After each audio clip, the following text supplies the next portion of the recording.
नमस्कार, आप देख रहे हैं टीवी 24 नेटवर्क। मैं हूं आपके साथ अनुराग दीक्षित। 69,000 शिक्षक भर्ती में शामिल आरक्षित वर्ग के अभ्यर्थियों के प्रदर्शन का आज तीसरा दिन था।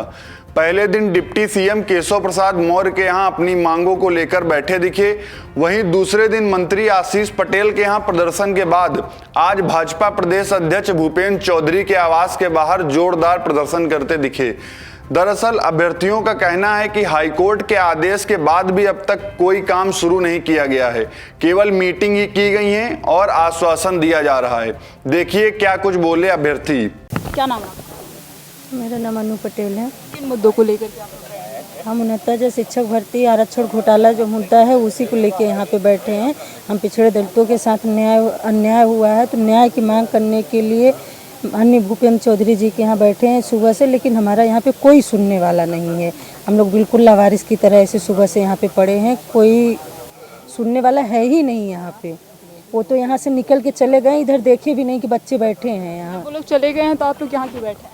फिर भी बैठे हैं इस आस में कि शायद आ ही जाएं, सुन ले हमारी बात। जब तक नहीं आएंगे तब तक ऐसे हम लोग यहाँ पे बैठे रहेंगे। जब तक नहीं आएंगे तब तक ऐसे बैठे रहेंगे? हाँ बिल्कुल ऐसे ही बैठे रहेंगे, जैसे सुबह से बैठे हैं वैसे बैठे रहेंगे, चाहे रात। कोर्ट ने तो आप लोगों की बातें सुन ली है, आप लोगों को न्याय दे दिया है, उसके बाद आप लोग लगातार धरना प्रदर्शन कर रहे हैं। कल भी आप लोगों का प्रोटेस्ट था।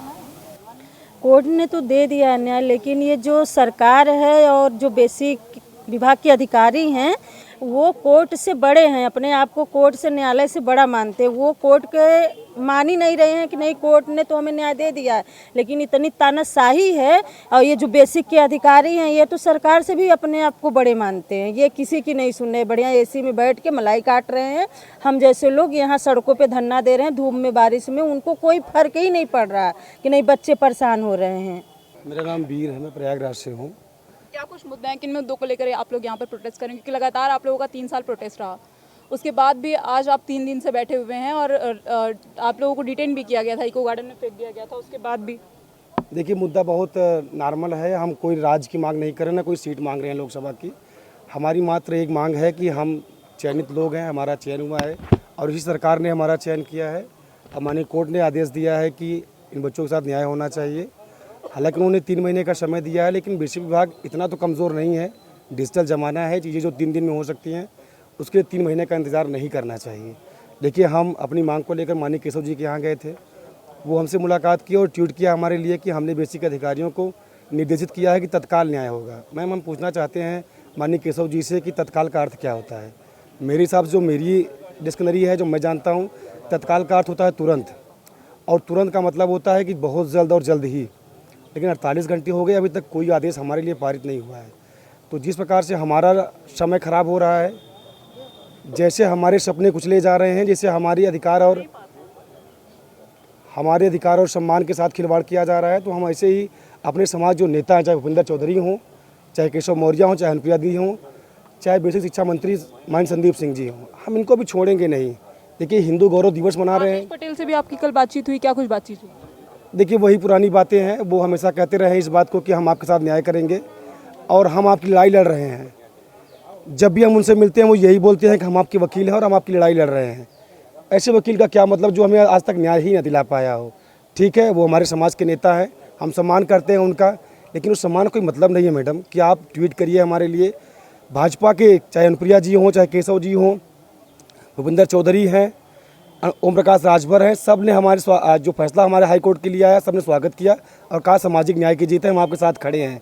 क्या मतलब ऐसे खड़े होने का जब हमें न्याय ही नहीं मिल पा रहा है। और आप इतने बड़े पदों पर होते हुए, माननीय डिप्टी सीएम जी बहुत बड़ा पद होता है उत्तर प्रदेश सरकार में, अब पिछड़ों के नेता हैं, उनका ट्वीट आता है, हमसे मुलाकात करते हैं, लेकिन न्याय नहीं मिलता हमको। हम सड़कों पर घसीटने के लिए मजबूर हैं। हमारी बहन बेटियाँ आप देख रहे हैं इतना गर्मी है, बीमार पड़ रहे हैं, इसलिए पढ़ाई तो नहीं की थी ना हमने कि हमें सड़कों पर रगड़ना पड़ेगा।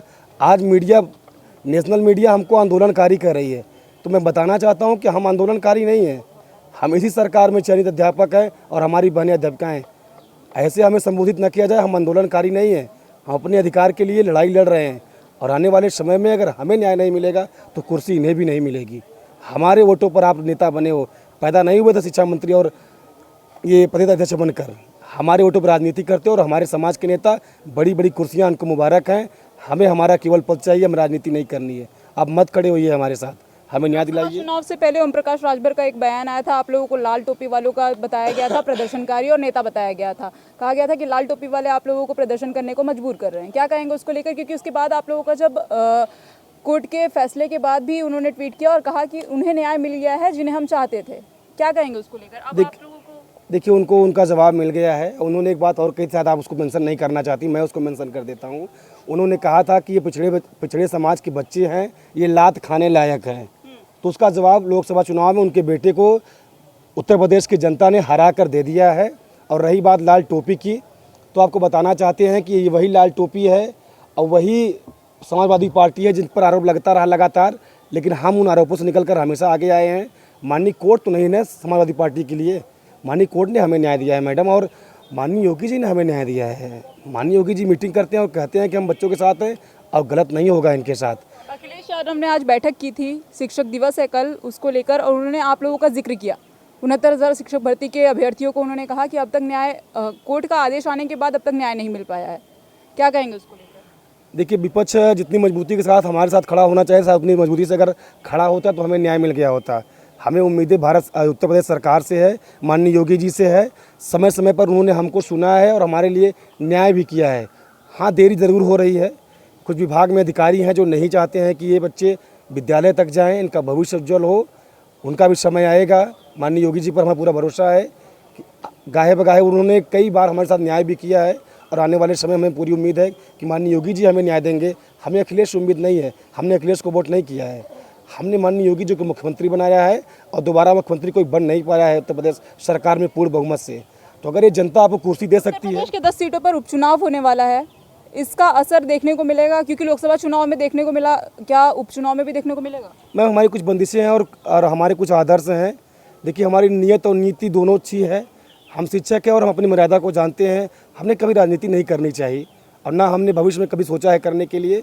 हम शिक्षक हैं और हम चाहते हैं कि हमें विद्यालय दिया जाए।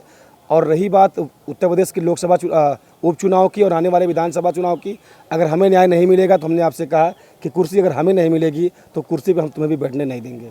धन्यवाद। तो देखा आपने कैमरे पर छलका अभ्यर्थियों का दर्द। अब देखना ये बाकी है कि सरकार इनकी मांगों को कब तक पूरा करेगी। ऐसी और खबरों के लिए जुड़े रहिए टीवी 24 नेटवर्क के साथ।